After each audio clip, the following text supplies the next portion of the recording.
Ijambo ry'umusaraba ku barimbuka n'ubupfu, naho kubakizwa n'imbaraga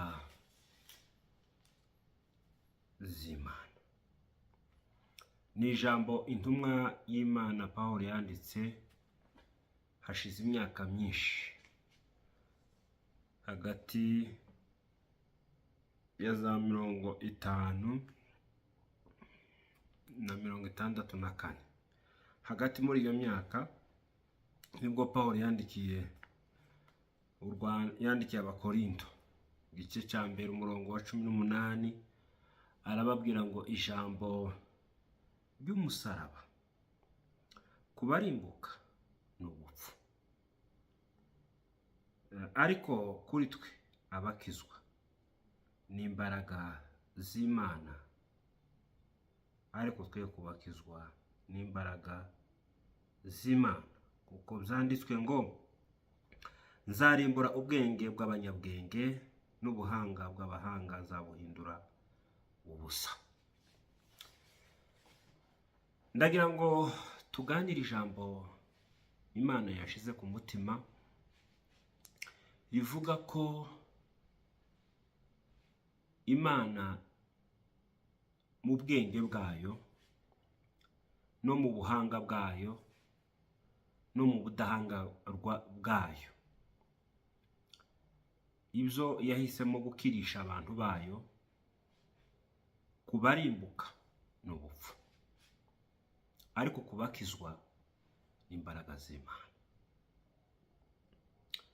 Ese koko Imana ikirisha abantu ubupfu?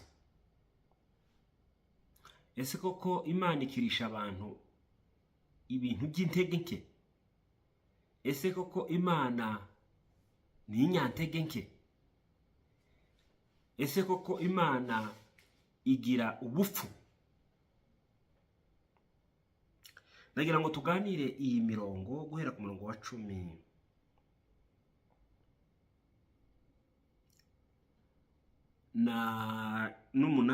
ukageza ku murongo wa 30. Uru ni urwandiko intumwa y'Imana Pawulo yanditse ashaka kubwira Abakorinto yuko iby'Imana ikirisha abantu n'ibyo Imana ikora ku muntu usanzwe w'Umukorinto n'ubuzima babayemo n'ibyo bakora, iby'Imana bisa bimeze ku bupfu. Si inshuro imwe, si inshuro zibiri, si inshuro eshatu, Pawulo yagaragaje ko iby'Imana bigaragarira abantu badakizwa, batemera ubutumwa bwiza bwa Kristo ko ari ubupfu. Ndetse iyo usomye ku gice cya kabiri cya kino gice, Pawulo yagaragaje ko iby'Imana ikirisha abantu ni ibintu abantu ngo batigeze gutekereza, ni ibintu abantu ngo batigeze kureba, ni ibintu ngo bitigeze kwinjira mu mutima w'umuntu. Iyo Abakristo basomye Abakorinto ba mbere 2 umurongo wa 9, bajya batekereza ko ari ibintu Imana izabaha mu ijuru, ahantu handitse ngo iby'ijisho ritigeze kureba, n'ibyo ugutwi kutigeze kumva, ibitigeze kwinjira mu mutima w'umuntu, ibyo byose Imana yabiteguriye abayikunda. Iyo basomye iryo jambo bagira ngo ni ibintu by'inzagihe, ni ibintu by'ikindi gihe bazahabwa, ntibamenye ko ari ibijanye n'ubutumwa bwiza. Ubutumwa bwiza tubwiriza abantu bagakizwa bakaba abakirisitu, ntabwo ari ibintu bimenyerewe. Ubundi muri filozofi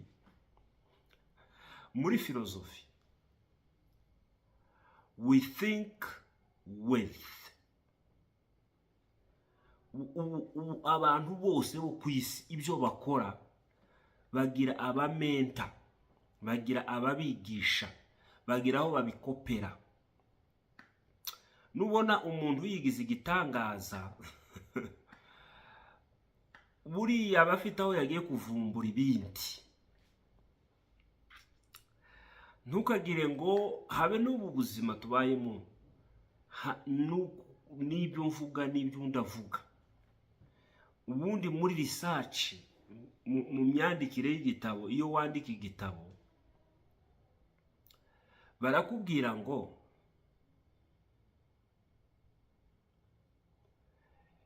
ibintu byose ugiye kwandikaho cyangwa uzandikaho byanditsweho,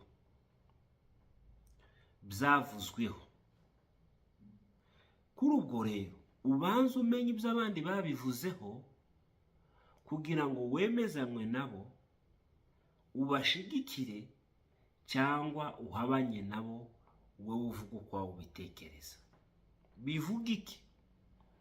Ndetse nusanga hari ikintu abantu batanditseho ukireke.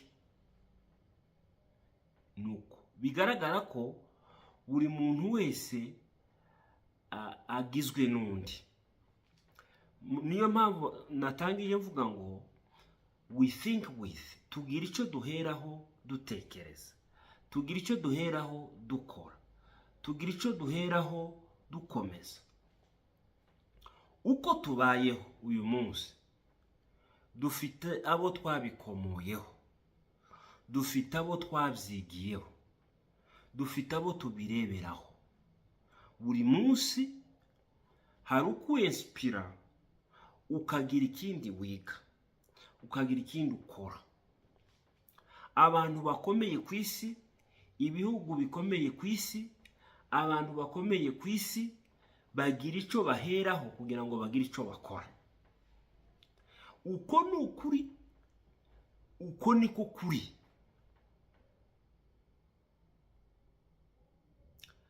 Mu yandi majambo turaba copist, all of us we are copists.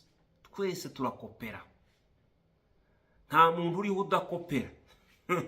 Nubwo tubuza abanyeshuri abana ntimugakopere, ariko abarimu nabo bakopera ku bandi barimu, ikigo kigakopera ku kindi kigo, igihugu kigakopera ku kindi gihugu, abayobozi bagakopera ku bandi bayobozi. Nta wigize, buri muntu wese akopera ku wundi. Ariko Imana ntawe yakopeyeho. Imana niyo yonyine itari copist, niyo original. Ibyo yakoze byose ntawe yabikopeyeho. Rero Imana yahisemo gukirisha abantu by'agakiza, ni ibintu by'umwihariko wabyo. Ntabwo rero ugomba kubihera kuri sosiyete zisanzwe.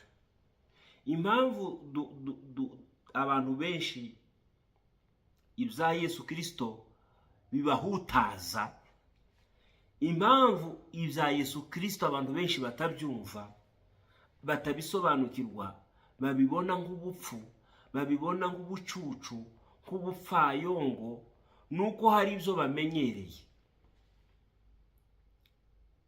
Hari ibyo bamenyereye, hari ibyo bize, hari ibyo bafite, bakibaza ngo ese ibi bya Kristo ko bidahura n'ibyacu.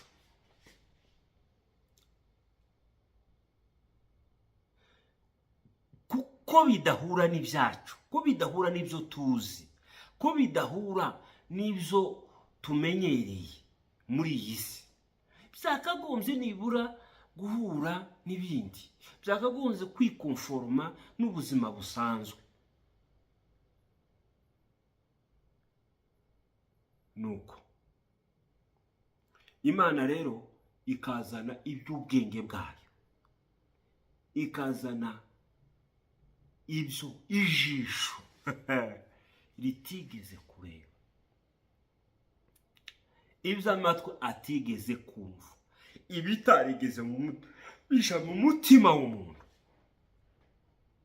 Imana akaba ari present, ikavuga ngo ngibi bibakiza. Twahura nabyo ato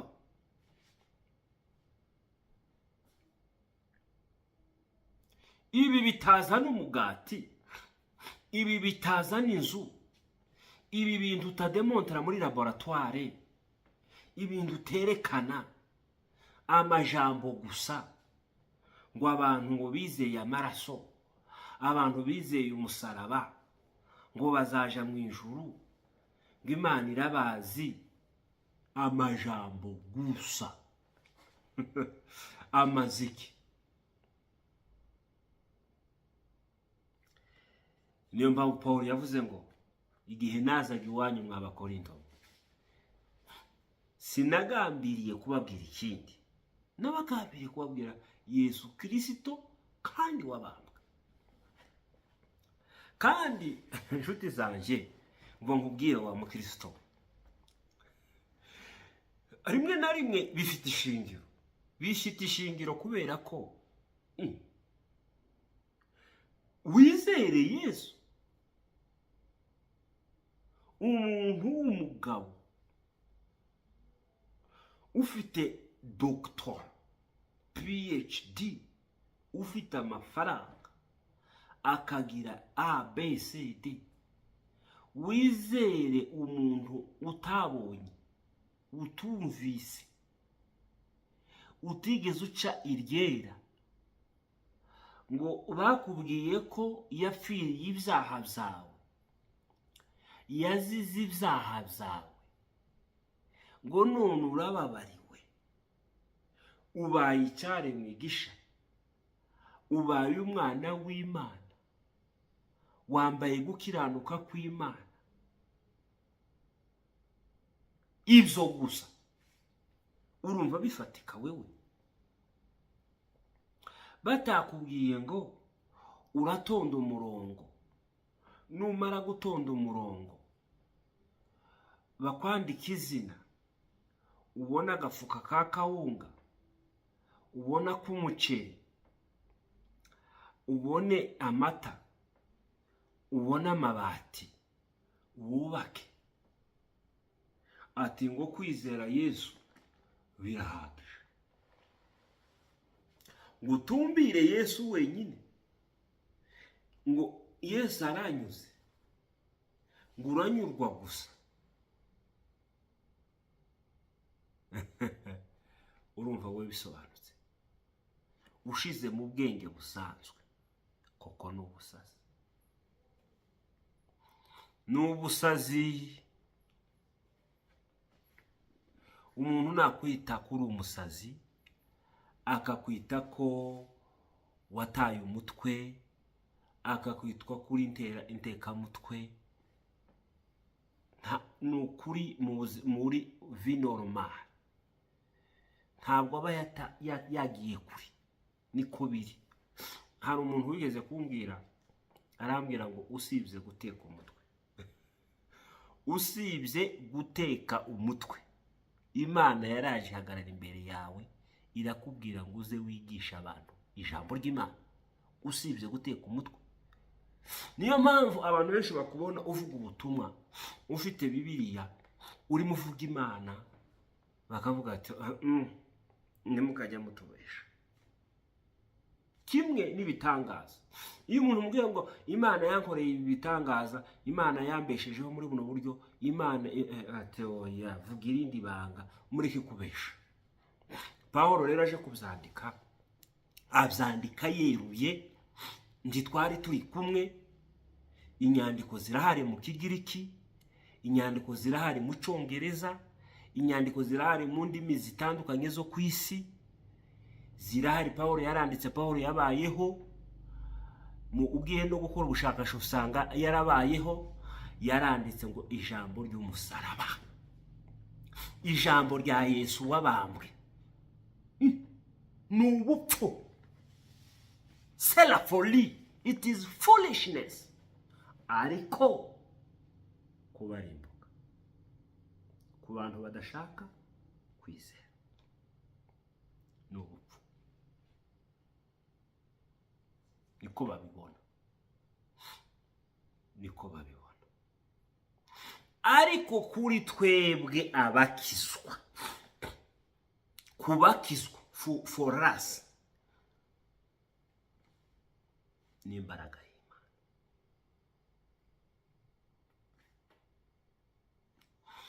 Imana ntizadukirisha ikindi kintu keretse gusa ubutumwa bwiza.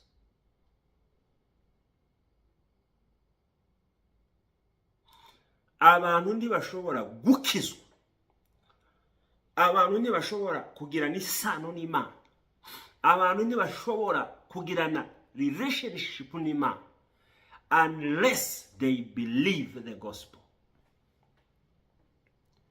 Niko twizeye, niko twizera, niko Bibiliya ivuga. Abarokore, abashumba bari mu kuzana utundi tunyigisho, utwigisho twa psychology, twa sociology, twa mathematics, twiterambere. Urabona iyo umuntu yamaze gutera imbere akagira amafaranga, agatera imbere, haza hindura n'inyigisho, agatekereza ko ahari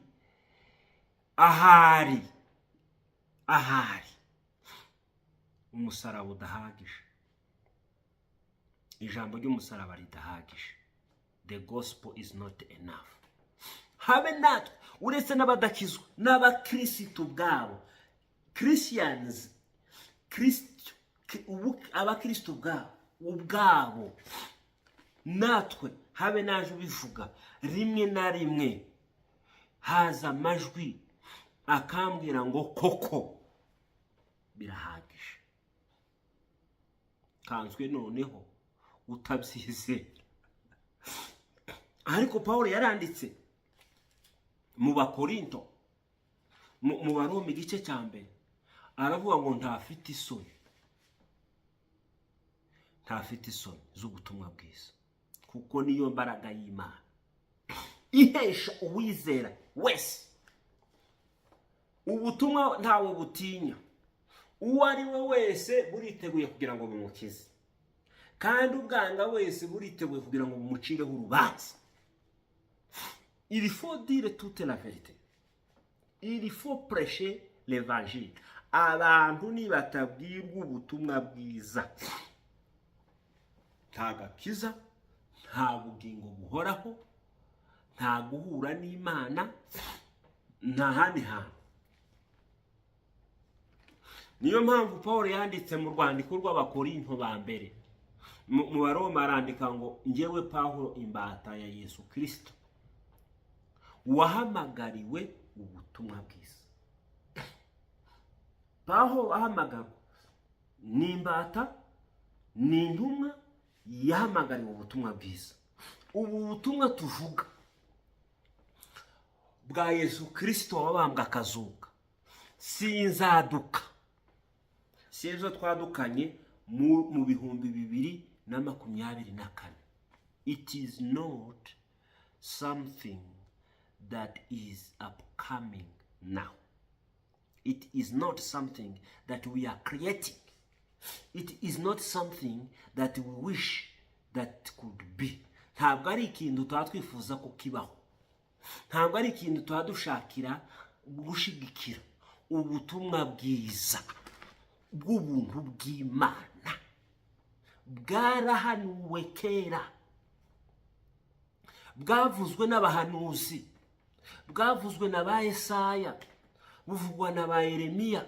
Imana niyo yabutangaje kuva umuntu yacumura, yaravuze ngo urubyaro rw'umugore ruzakumena umutwe. The first messianic promise. mwiteka ryose ry'Imana, isi itararemwa n'isi n'umuntu ataracumura n'ibitarabaho, Imana yasezeranyije ko izakirisha abantu ubupfu bw'ibibwirizwa, ari wo musaraba, ari wo mwuka, ari we butumwa bwiza. Mu buhanuzi irabuhanura. Niko kuri. Bihabanye n'ibya none. Twebwe baraza bakatubwira ngo urimo uravuga ubutumwa bwiza, uri umuvuga ubutumwa, uri apotre ugira imodoka, apotre utagira ibyo se bifitanye isano n'ubutumwa bwiza. Uri bishop utagira imodoka, ubwo se ni ubutumwa bwiza? Ubutumwa bwiza buvuga ko apotre azagira imodoka, azagira iki? Niko bivuga se? Ntihariho kugira imodoka, ni ça n'a pas de rapport avec no kuba indumwa, no kuba ikindi icyo ari cyo cyose. Buri wese yayishaka akayibona. Nutemera ubutumwa bwiza, icyo umuntu wese agifiteho access. Ubutumwa bwiza ntibuhinduka. Pawulo arandika aravuga ngo watoranyirijwe ubutumwa bwiza bw'Imana ubwo yasezeranyije kera mu kanwa k'abahanuzi bayo no mu byanditswe bye. Donc ibyo tubwiriza by'umusaraba z'ubutumwa bwiza nibyo Imana yasezeranyije kera. Ni isezerano ry'Imana kuva kera. Ubyange ubyemere niko biri, ntitubihindura. We cannot change the gospel because of circumstance. We cannot change the gospel because of the environment. Ntidushobora guhindura ubutumwa bwiza kubera igihe. Ntidushobora guhindura ubutumwa bwiza kubera abandi. Hari abantu rero babavuga butumwa ashaka guhindura ubutumwa bwiza kubera audience. Ubutumwa bwiza ntibuhinduka. Ni umusaraba wa Yesu. Ndashima umusaraba, ndashima yamva nziza, ariko cyane cyane ndashima umwami Yesu. Ndashima umusaraba, ndashima yamva nziza, ariko cyane cyane ndashima umwami Yesu. Ndashima umusaraba, ndashima yamva nziza, ariko cyane cyane ndashima umwami Yesu. Iri ni itangiriro y'umunezero wanjye, aha niho umutwaro wavuye ku mugongo. Ndashima umusaraba, ndashima yamva nziza, ariko cyane cyane ndashima umwami Yesu. Ku musaraba mwiza niho umuntu abonera urwandiko rw'ijuru rutari urw'itorero. Ndagira ngo shimangire iki kintu. Navuze ngo abashumba ubwabo, abavuga butumwa ubwabo, rimwe na rimwe kubera ko iby'Imana bimeze nk'iby'ubusazi bashidikanya ico bivuga. bigatuma babwiriza ibyo abantu bashaka n'ibyo abantu bashaka kumva. Kubera iki? Kuko nabo barabishidikanya, ntibisobanutse. Kubera ibyo bamenyereye n'ibyo bumva n'ibyo abantu bakeneye kumva. Ariko kuva mu iteka ryose ry'Imana kugeza iteka ryose, Imana yahisemo gukirisha abantu umusaraba, gukirisha amaraso, gukirisha abantu Yesu. Bibiliya ntiza yivuguruza. Bibiliya yaravuze ngo Yesu niwe nzira, niwe kuri, niwe bugingo. Yesu yarahagaze aravuga adashidikanya, aravuga ngo nimutarya umubiri waje n'amaraso yaje, nta mubiri mufite, nta bugingo. Mu yandi magambo, nimutizera amaraso nzatanga, ngo mwizere n'umubiri waje uzatanga, nta bugingo mufite. Abangaza ngo Yesu arashobora kuba ari ukuri cyangwa ari lunatic. Yesu arashobora kuba yari ukuri cyangwa ari umwiyemezi. Ibintu ni bibiri, yari umwiyemezi cyangwa ari ukuri. Ariko kubizera Yesu yari ukuri. Yaravuze ngo niwe nzira, niwe kuri. Taki dukora iki? Dufite amahitamo n'abiri. Nukwemera Yesu ko ari we rembo umuntu yinjiramo agakizwa, akabona ubugingo, akabona ijuru, agahura n'Imana, akamenya Imana, agasabana n'Imana, akaba umwana w'Imana, agahabwa agakiza, agahabwa umwuka wera, agahabwa umurage, agahabwa byose. Cyangwa ukavuga ngo ndahitamo ikindi kintu kitari Yesu, ubundi butumwa, ukavuga ngo ndavanga Yesu n'imirimo yanje, n'idini ryanje, n'imyumvire yanje, ibindi bihagije. Vuga nkubwire, igihe tugeze mu 2004 ntibihindura Yesu ko ari we mukiza, ntibihindura amaraso ya Yesu. Ariko dushize no mu bwenge busanzwe, ariko urumva ibintu bitarimo ifaranga. Kuko Yesu atavuze ngo muzi wanje ariko mufite n'amafaranga, muzi wanje ariko mufite n'utundi tuntu.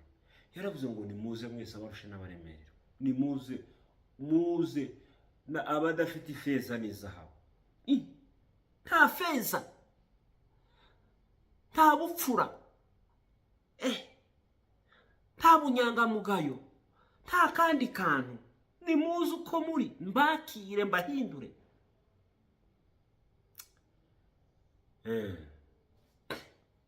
Ijambo ry'umusaraba kubarimbuka n'ubupfu. Pawulo arandika aravuga ngo ubu butumwa bwiza, iri jambo ry'umusaraba tubabwira, sinzaduka, ni ibyavuzwe n'abahanuzi kuva kera ndetse mu byanditswe byera.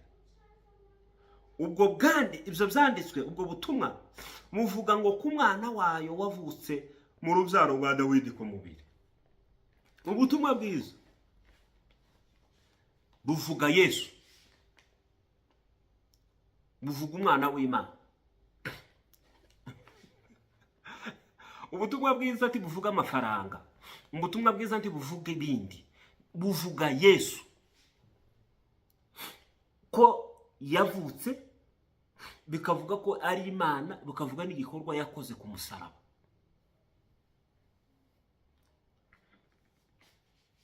Ubwo nibwo butumwa bwiza. Buvuga ko ku mwana w'Imana wavutse mu rubyaro rwa Dawidi ku mubiri, kandi werekanywe n'ubushobozi ko ari umwana w'Imana mu buryo bw'umwuka wera, bigahamwa no kuzuka kwe, niwe Yesu Kristo umwami wacu. Yesu yaravutse. Mu yandi magambo hano havuza ibintu bigera kuri bibiri. Yesu wari ko yabaye ari umuntu, ariko kandi akaba ari Imana, umwana w'Imana.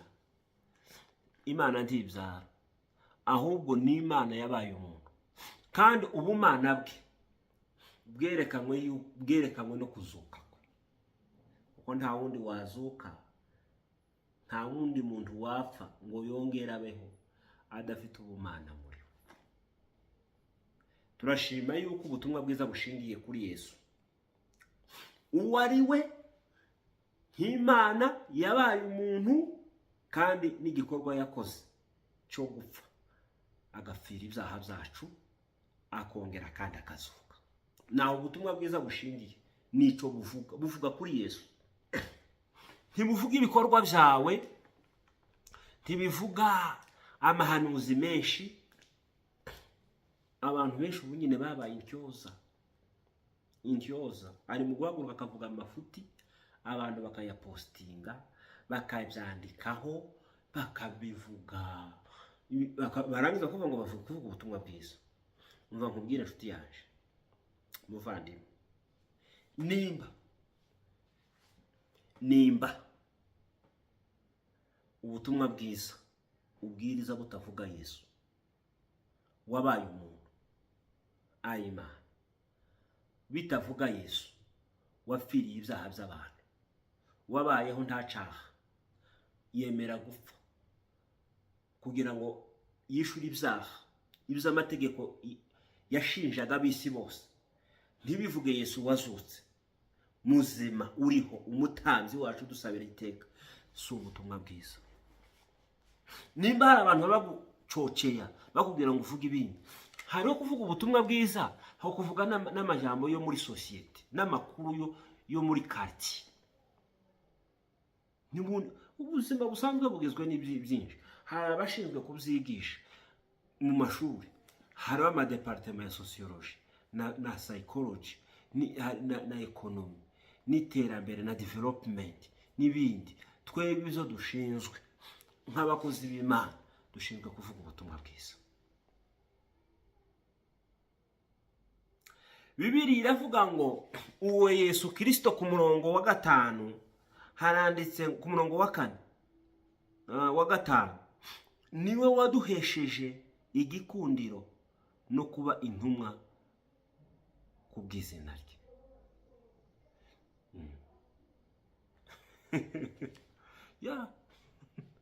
Igikundiro, umuvuga butumwa wahamagawe n'Imana. Ni igitangaza kubona ugiye mu mudugudu w'abantu batakuzi ukababwira ngo Yesu abaho, abantu bakakwita, umwe, babiri, batatu, bakaba igihumbi. Ni Yesu. Yesu n'ukwemana. Niwe uduhesha igikundiro. Yesu azaduhesha igikundiro kubera ko yaduhaye ubutumwa, aduhesha n'igikundiro. Abantu bakumva, bagasobanukirwa, bakicara, ukababwiriza, ukongera ukababwiriza, utabahase, utababwiye ngo ndabagaburira saa 6, bakicara. Niwe uduhesha igikundiro. Niwe unaduha no kuba intumwa ze. Ibyo turi byo nk'abakozi b'Imana si twe twabyigize. Hari igihe umuntu aba ari umukozi w'Imana akaza yirata ku bandi akagira ngo niwe wabyigize. Ni Yesu. Igikundiro mfite, igikundiro ufite, igikundiro abakozi b'Imana bafite, bagihawe na Yesu. Niwe uduhesha igikundiro no kuba intumwa ze, kugira ngo mu mahanga yose haboneka bumvira Imana, ngo babiheshejwe no kwizera. Yesu ntiyavuze ngo tugende ngo kuvuga ubutumwa bwiza kugira ngo tugire abantu twemeza ku mbaraga zacu. Oya, yaravuze ngo mugende gusa muvuge. Iyo tugiye kuvuga, iyo ugiye ukavuga ubutumwa bwiza, iyo ugiye ugatangira itorero, ugatangira umurimo w'Imana, igikundiro cy'abantu kugukunda no kukwitaho n'ukuri biratangaje. Hari igihe uvuga ubutumwa, hari igihe uyobora itorero, hari igihe ukora umurimo w'Imana kubera kuri mu butumwa bwiza, Imana nayo igatekinga ikeya, abantu bakagukunda. abandi bakibaza ati bamukundira ikayo kuki bamwiruka inyuma bahiki ariko suriya hari n'abantu bagira ishari ariko uriya mumushaka hiki mwamuretse hari n'abatanga ikiguzi bakavuga ngo uriya muntu ngo wahavuye ngo wagiye hariya ngo oya mva nkubwire niyo yaduhaye Yesu niwe uduha igikundiro kandi akatubwira n'intumwa ze ntitwabyigize si ibyo twihaye n'ibyo Imana yaduhaye. Turakomeje. Iri jambo Imana yarimpaye riravuga ngo ijambo ry'umusaraba kubarimbuka no gupfa ariko kubakizwa n'imbaraga y'Imana.